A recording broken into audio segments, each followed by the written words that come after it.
The midday sun drenched the dusty courtyard outside Thanh small wooden house. He wiped sweat from his brow, gazing over the simple farmland that surrounded this quiet Vietnamese-Khmer village, a melting pot of cultures. In the distance, paddy fields shimmered in the heat. Thanh was a kin man in his late 20s, tall and strong from years of working odd jobs. He peered into the house at his wife, Chanley, who was Khmer. She sat on a stool, holding their 4-year-old daughter, Kimley, on her lap. Chanley's hair cascaded down her back in a sleek black curtain, framing a face etched with both determination and lingering worry. They had been married for 5 years, a love match that defied her family's stubborn objections. Though Chanley came from a respected Khmer family, her father, Makara, resented the idea of his daughter marrying a kin. He deemed it a betrayal of tradition. Yet Chanley and Thanh believed love transcended tribal lines. Even after a small ceremony, rejected by most of her relatives, they started a new life in a rented shack on the outskirts of the village. Thanh sighed, remembering the day Chanley's family had effectively disowned her, calling their union a shameful mistake. Only Chanley's mother, Dara, had shown a sliver of sympathy, but she remained loyal to her husband's commands. For years, contact with Chanley's side remained non-existent, until now. A few weeks prior, a twist of fate, Makara had unexpectedly decided to visit. Arriving unannounced, he brought a large plastic bucket of live eels, pronouncing in a cool voice, "Every day, cook 1 eel in a soup for my granddaughter. Good for her health." Thanh and Chanley had stood there, stunned by the old man's presence. On one hand, they were relieved he seemed to accept them at last. On the other, his face remained strangely impassive. Over those next 7 days, Makara stayed in their humble home, insisting Kimley eat eel soup each morning. Kimley, a cheerful, spirited child, giggled at the slippery creatures. Chanley complied, somewhat puzzled. She asked her father in Khmer, "Why so many eels?" Makara only shrugged. "They hold special nutrients." His eyes gleamed with an odd intensity. On the 7th day, the bucket emptied, the last eel consumed. Makara left at dawn, muttering no real farewells. He never once revealed warmth or affection, just a rigid sense of purpose. And despite the uneasy atmosphere, Thanh and Chanley felt hopeful. Maybe this was the start of reconciliation, they reasoned. Perhaps Makara was just awkward, not used to showing love. Time rolled on, and Makara's visit felt like a dream. But exactly 1 month after he departed, Kimley developed a peculiar fever.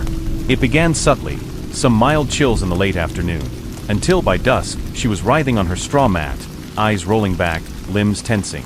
Thanh watched in alarm as his daughter's small body twisted, almost in the manner of an eel thrashing out of water.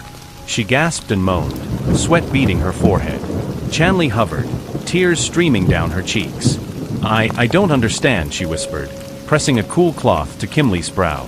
She was fine this morning. By the next day, the pattern solidified.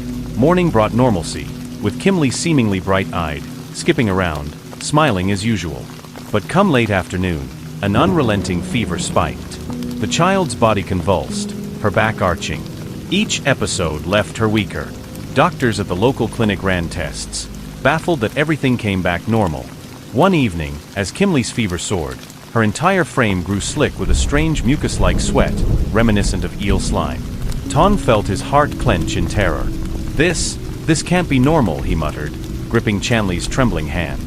The child hissed through clenched teeth, eyes wild, her expression twisted as though in unimaginable pain. Medical bills mounted. They borrowed from neighbors, only to hear the same verdict: no known medical cause. At times, the doctors gently suggested the family search for spiritual or herbal solutions, as mainstream care yielded no results. Desperate, Thanh took up any day labor he could find, but ill fortune dogged him. He'd land a job in construction, only for the project to collapse unexpectedly, leaving him unpaid. He tried fishing at the river, but his nets tore. His attempts to raise small livestock ended with animals mysteriously falling ill. It felt like an invisible hand sabotaged every effort. Meanwhile, Kimley's condition steadily worsened. Late one afternoon, while Chanley was away fetching medicine, Thanh hovered at Kimley's bedside. Suddenly, he noticed an old man peering through the open window, a traveling peddler of charms and bombs, perhaps. The man's gaze fell upon the child, whose body was contorted in yet another feverish spasm. The stranger's eyes widened in recognition or alarm. Stepping back, he murmured in a low voice, She is cursed by Khmer black magic. What do you mean? Thanh stammered, rushing outside to confront him. The old man shook his head. I've seen this before. A certain type of eel magic, if you will. The child's affliction mirrors the contortions of an eel. This is lethal if not countered. I sense an extremely malevolent intent from whoever cast it. If you want hope, you must find a true shaman, far away from prying eyes. Sometimes these curses track your every move, through spirits or masoi. Do not speak openly, or they will stop you. Then the old man hurried away, not even naming a price for his information. Thanh stood there trembling, mind swirling with the bizarre notion of eel magic. Could it be? His thoughts went to Makara's bucket of eels. A cold dread crept into his gut.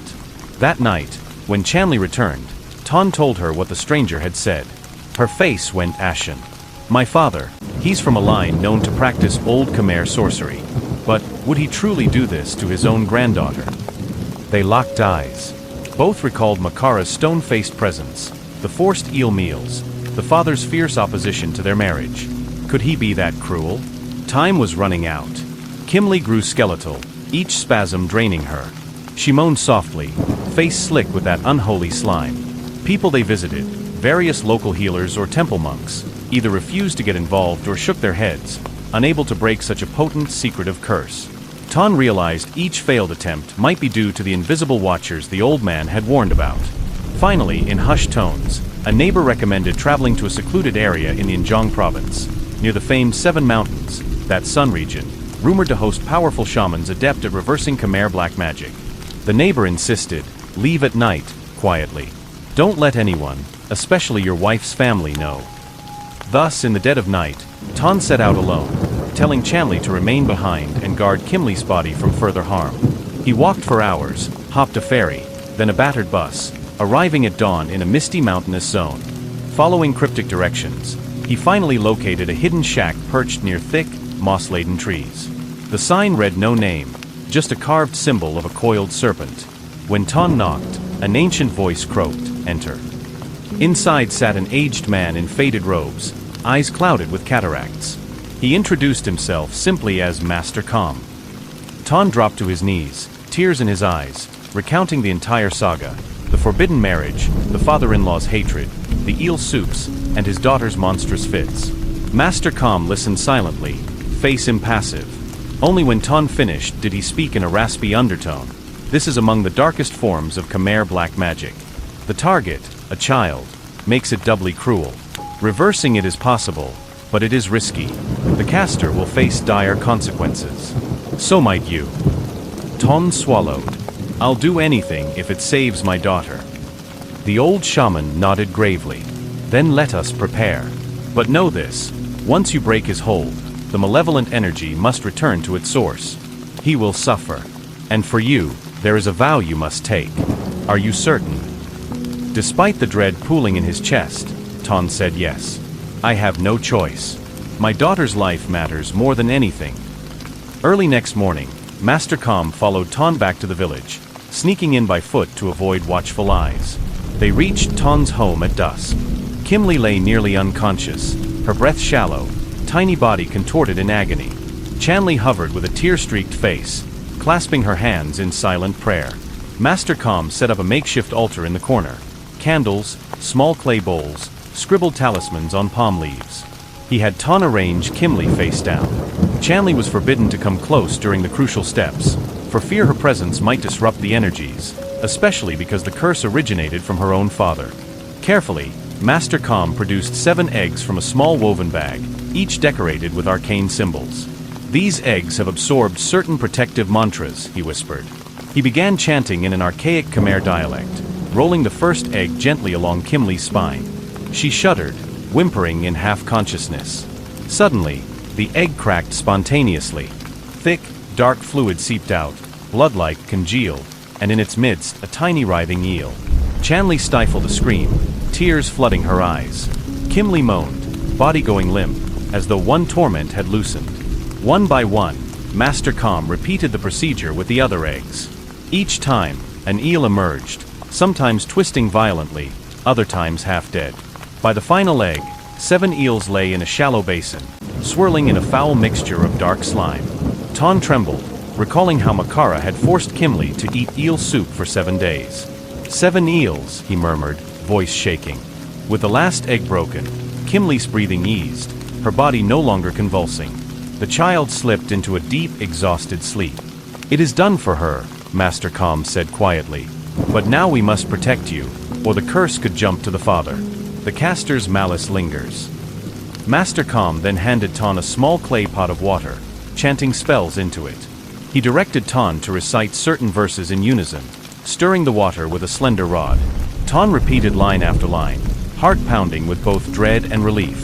The water started to swirl, emitting an acrid smell. Then Master Khmer dipped a finger into the water, marking Than's forehead with a single stroke. You have invoked the countershadow, the old shaman declared. This calls the curse back upon whoever unleashed it. But in exchange, your own path shall be weighed down by misfortune, poverty, sickness, or a life of servitude. It is the price you pay for using dark to fight dark. Thanh bowed his head. If that ensures my daughter's safety, so be it.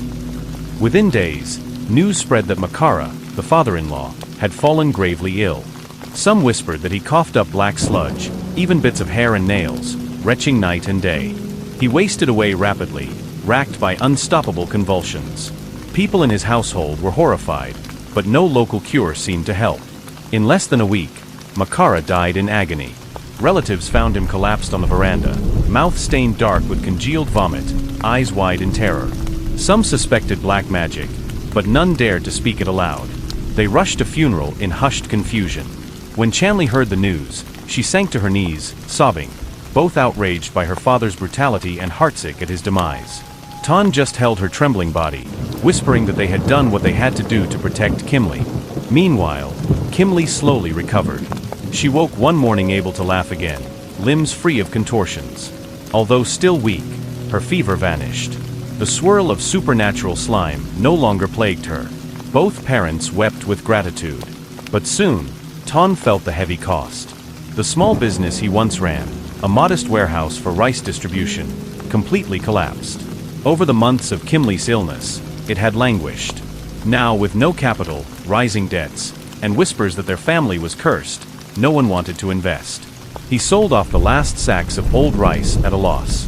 A handful of employees left, complaining of unexplainable misfortune each time they tried to help him. Chanli, though relieved about Kimli, watched helplessly as her husband's fortunes crumbled. She tried to take on small sewing jobs, but a series of mishaps and missing money haunted her efforts. Tools broke unexpectedly. Orders got cancelled. It's as if we can't keep anything stable, she lamented. Thanh recalled Master Khmer's warning. He who calls upon the countershadow must bear misfortune eternally. The father accepted it silently. I'd trade wealth 1,000 times for Kimli's life, he repeated, trying to console Chanli. She nodded, tears in her eyes. Debts forced them to sell the house. They drifted, first renting a modest one-room hut, then eventually leaving their home province entirely to escape the gossip. For years, they roamed from place to place, taking manual labor jobs, harvesting crops, unloading boats. Despite the relentless grind they endured, fueled by the simple joy of seeing Kimli grow healthy. 2 years after those dark events, Thanh found himself working for a contractor in a distant region. He spent his days carrying bricks, mixing cement under the scorching sun. His once strong frame looked gaunt, riddled with old injuries and the exhaustion of a man who never rested. Yet every evening, he sent half his meager wages back to Chanli and Kimli, who were living in a small rented unit near a school for Kimli's sake. One afternoon, a visiting local man recognized him. "Aren't you the guy who used to own that big rice warehouse by the Mekong?" the man asked, wide-eyed. "What happened?" Thanh gave a half-smile, shoulders sagging. "Life changed," he said simply. During lunch break, the man insisted on buying Thanh a meal. Over steaming rice and stir-fried vegetables, Thanh recounted the barest outlines of his downfall. He didn't mention black magic or curses, but the man gleaned enough to understand tragedy had struck. He then introduced Thanh to his father, a retired builder named Mr. Truong, who was curious about hiring more laborers. Thanh politely demurred, explaining that fate always seemed to sabotage his attempts to move up. "I appreciate the kindness," Thanh said, "but I'm not sure if it's wise to expect success around me." Despite the cryptic refusal, Mr. Truong admired Tan's honesty, offering small side gigs anyway. Over time, folks in that area grew fond of Tan's diligence, even if odd setbacks occurred, like sacks of cement splitting at random, or scaffolding timbers splintering unexpectedly. Rumors circulated that bad luck follows that Khmer family, yet they also recognized Tan as a steadfast worker. Meanwhile, Chanley and Kimley visited once every couple of months, their reunions tearful yet joyful. Kimley, now 7, thrived at school. She laughed easily, never suspecting the grim legacy behind her miraculous recovery. Whenever local folks asked about her paternal grandfather or maternal grandfather, Chanley would deftly change the subject. Eventually, word of a major construction project drew Tan's attention. The local government intended to rebuild a small clinic in his original home village. The pay was decent, the job guaranteed for 6 months. Even though it meant returning to the scene of so much heartbreak, Tan accepted, hoping to earn enough to secure a stable future for Kimley. He traveled alone, arriving late at night. Passing by the weathered sign for the village, he felt pangs of memory. The day he'd carted away an ill Kimley, or the day the traveling peddler had whispered the truth. Shadows seemed to dance under the starlight, as though unseen watchers still roamed. I hope we left those ghosts behind, he thought. Once more, he stepped into the dusty courtyard of an old boarding house for laborers. Inside, he recognized some faces from the past, including a young woman who had known Makara's family. She cast a nervous glance. "I'm sorry about everything that happened to you," she said softly. "I heard rumors. People said your father-in-law practiced cruel black magic." Tan gave a wan nod. "It's over now," was all he mustered. "Though the consequences remain," he added silently. During a rare afternoon off, Tan visited Chanley's old family home. It stood abandoned, windows boarded. The once imposing gate sagged on rusty hinges. Inside the yard, weeds grew thick. Makara's memory haunted the place, a man twisted by prejudice into harming his own granddaughter. Quietly, Tan lit a stick of incense in front of the crumbling stone steps. He bowed his head. "I never wanted this," he murmured, "but you forced my hand. I hope your spirit found peace somewhere." There was no wind, but the incense smoke curled upward in a strangely steady column, fading into the gray sky. Tan felt no sense of triumph, only sorrow that a family bond ended in such tragedy. That evening, as he rested in the boarding house, Chanley called him. He recognized the tension in her voice. Kimley's teacher asked if her maternal grandfather was alive. "Some genealogical assignment," she explained. Tan took a long breath. "What did you say?" "I said he passed away from illness years ago," which is true in a sense. Silence stretched between them. Finally, Chanley spoke again. "She might wonder more, especially as she gets older. One day, we'll have to tell her the truth, or some version of it." Tan's throat constricted. "We'll figure it out. But let her enjoy being a child for now." Months passed, and the clinic project concluded. Tan's finances improved slightly, though as soon as he repaid some debts, new setbacks emerged. Tools stolen, or unexpected accidents forcing him to buy supplies anew. Each time, he recalled Master Com's warning that the dark to fight dark bargain had saddled him with perpetual misfortune. Yet Kimley thrived, healthy as any child, giggling with friends. Each time Tan glimpsed her radiant grin, he felt an unspoken reassurance that he had done the right thing, no matter the cost. Chanley, too, found small joys in everyday life, cooking simple meals, reading bedtime stories to Kimley. They grew accustomed to modest means, never seeking wealth again. Occasionally, Chanley would watch her husband toil under the sun, sadness etched in her gaze. She knew he once had the ambition to expand his old rice business, become a respected merchant. That dream lay in ruins. Even so, Tan never uttered resentment about his vow. He wore his burdens quietly. One afternoon, Chanley's mother, Dara, appeared at their rented unit. She bore fresh fruit and seemed genuinely contrite. "I know it's too late to undo what Makara did. I never supported him. I just could not stand up to him," she confessed, tears trembling in her eyes. Chanley swallowed her anger, hugging her mother gently. "We've moved on," she said, though the pain lingered. Dara gazed at Kimley playing in the yard, pressing a hand to her mouth in regret. "I'm glad she survived. I'm so sorry." Tan emerged, offering a polite but guarded nod. He wouldn't chase Dara away. She was, after all, Chanley's mother, and not the one who cast the vile curse. Dara only stayed an hour, but the uneasy reconciliation signaled that not everyone in Chanley's family was irredeemably cruel. Years later, when Kimley reached 10, she began asking pointed questions about her maternal grandparents. Why hadn't she met them properly? Why was the grandfather never mentioned? Chanley and Thanh shared wary looks. Realizing the time had come, they arranged a short pilgrimage to a temple known for healing and spiritual guidance. At dawn, the three of them traveled by bus to a temple complex perched on a mountainside. The rising sun painted the sky in pastel hues. Within the temple's serene courtyard, they found Venerable Ming, a kindly monk who listened patiently to their story, albeit in a sanitized version that omitted the darkest details of black magic. Kimley gazed wide-eyed at the sweeping halls, the echo of chanting. "Is this about Grandpa?" she asked softly. Chanley bent down, smoothing her daughter's hair. "Yes. He died before you could know him well. There were difficult circumstances, but we want to pray for his soul." Together, they lit incense, praying for Makara's spirit to find peace beyond bitterness. Thanh also prayed silently for the burden of the curse to ease, though he suspected it was permanent.